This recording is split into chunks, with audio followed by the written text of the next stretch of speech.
Hey, how's it going out there today, everybody? Just wanted to check in with you here and talk with you for a second about a load I did coming up from South Carolina to Minnesota. It was a pretty good load. So I was going to shoot down. I got empty in South Carolina last Tuesday. I was going to shoot down to Florida because berries and produce and stuff starting to come in down there. But then, you know, it's the week before Mother's Day, so Florida's really good, and so I'm thinking maybe I should shoot down there and do that. You know, I was looking at some loads into Florida from South Carolina, and sorry about the shaking. We are getting loaded here in Minnesota. I got a fly in the truck, and so lots of distractions. But anyway, so my thought process was I need to grab something from South Carolina down to Florida, take advantage of the Florida rates right now that are looking really good. And you know, it was the week before Mother's Day weekend, which, you know, is always probably the best week that, in my opinion, it's like the best week coming out of Florida, because, you know, you got all the flower guys that normally run flowers, and you got all the extra flower guys. You got berries starting to come in, and some produce there in the northern part of Florida. So that was my thoughts. Shoot down there and get a hold of that. And then I got thinking, you know, maybe if everybody else is going down there, you know, if they're all zigging, maybe I should be zagging, or whatever, you know, whatever the saying is. But so I decided to just look for something back to Minnesota, you know, or back up to Wisconsin somewhere, to, you know, where I got some like direct freight.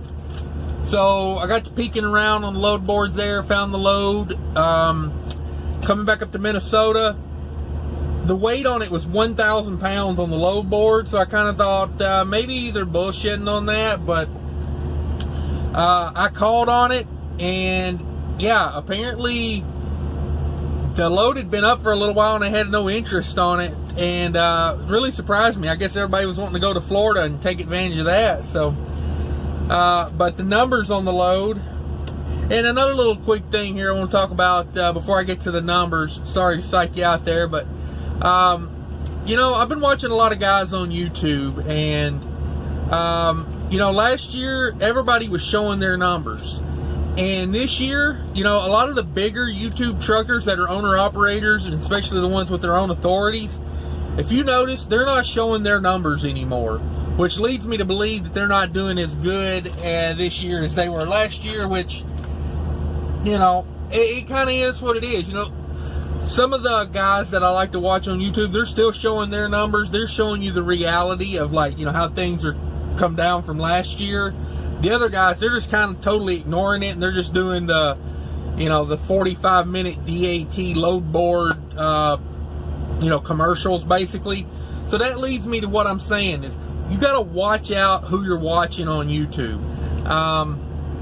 You know, I'll show you the good, I'll show you the bad, and I'm not saying these other guys aren't worth watching, or I'm better than they are or anything. I'm just saying, like, you notice how these guys went from showing their numbers, like detailed numbers, like item by item by item by item, and now they just do DAT load board commercials. And you got to watch out for that too. I'm not saying DAT is a bad load board.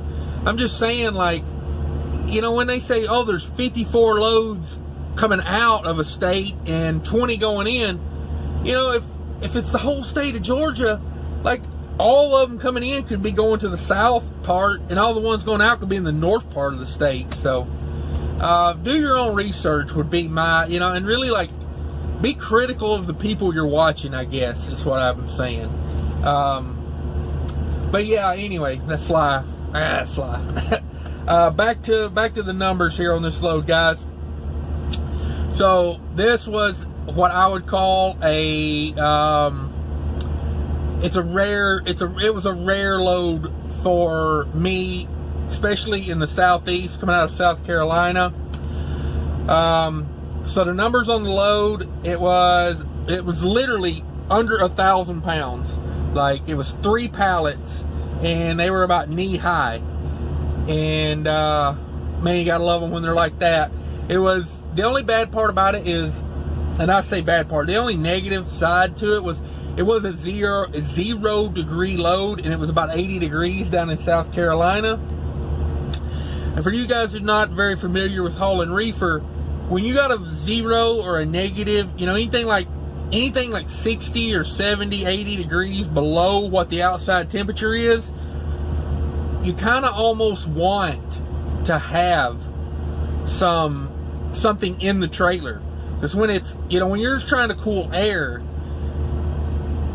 it's tougher, because it's like having your freezer empty at home. The freezer's going to run more because there's nothing in there to hold the temperature. You see what I'm saying? Like when I haul ice cream loads or frozen food loads, the temperature stays more consistent, because once we get it to -10 and we cool the product to -10, it holds that temperature, because it's like having a big block of ice in the trailer. You know, essentially it is a big -10 degree block of ice, but having 3 little pallets at 0 degrees, I'm cooling that whole trailer. But just something to think about if you're thinking about getting into reefer, you know, something to consider. I mean, it's not a deal breaker, but just like, they wanted that trailer pre-cooled before I got there.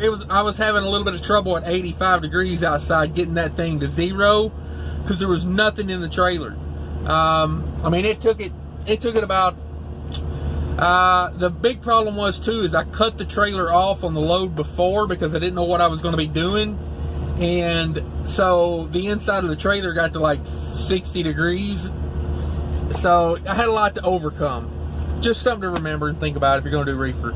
But yeah, so it was 0 degrees. It was 1,300 miles. It was 1313 with deadhead, all in.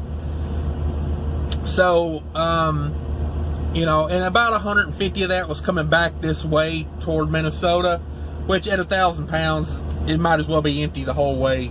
The load paid $3,000 on 1,300 miles. To me, that's a stellar rate on a load that's going 1,300 miles, basically empty. So yeah, that's $230 to the carrier a mile. It's $2,400 to me after the percentage. So it's going to put me at $1.80 for a mile, all miles.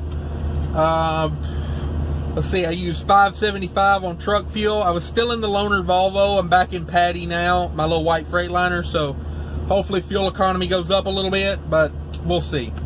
I used $115 in reefer fuel on that. And it was 2 day. It was a 2-day run. I picked it up Tuesday at 2 p.m. I dropped it Thursday at 2 p.m. So I was using about $50 a day, 50 to 55 bucks a day. You know, if you put the pre-cool in there, I got a little bit more reefer fuel now than I started with. So I'd say $100 to $115, like probably like 100 of what I actually used. Maybe 90, but I still got more than I started with. That's why I say that. So it left me $690 on variable cost. Excuse me, I did not put tolls in there. I had one toll. I paid the I-39 toll. So that was like under 10 bucks. So let's say 700 even on variable cost. Left me $1,700 on a 2-day run. I think rates are coming back up, guys, from what I'm seeing. Just this morning, Friday morning, today is the 10th. I turned down probably 4 good paying loads before I took the one I'm getting now. Not bad loads, not bad loads at all. I had had a guy call me on one that was going, and they're calling me, not me calling them. Like, you know, I was laying in bed this morning. They're calling me. I'm not calling them. So I do think freight's picking back up. California, one of them was to California. California is doing the same thing Florida is right now. Berries and early produce is coming in. So reefer rates are going up out there.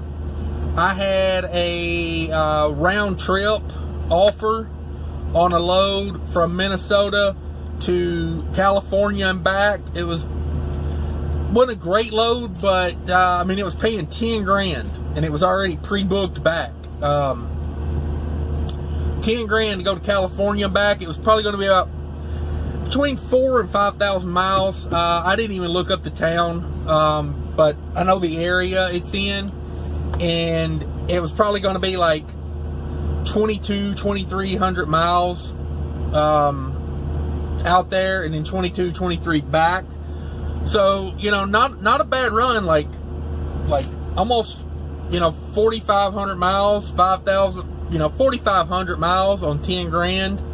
You know, you're looking at like 225 a mile for all miles on that. Not a bad run at all. I didn't take it, number one, because I'm not a big fan of going to California. I feel like I always run into I just don't want to go to California. And number two, I don't have a lot of hours. That's why I took the load I have now. So I can run this, I can set a day, and then I got another load I'm picking up the day at. Like, I mean, I'm pre-booking loads like crazy right now. Like crazy. Like, you know, I guess I don't guess anybody's really been complaining that there's been no freight. We're just complaining that there's been no good rates.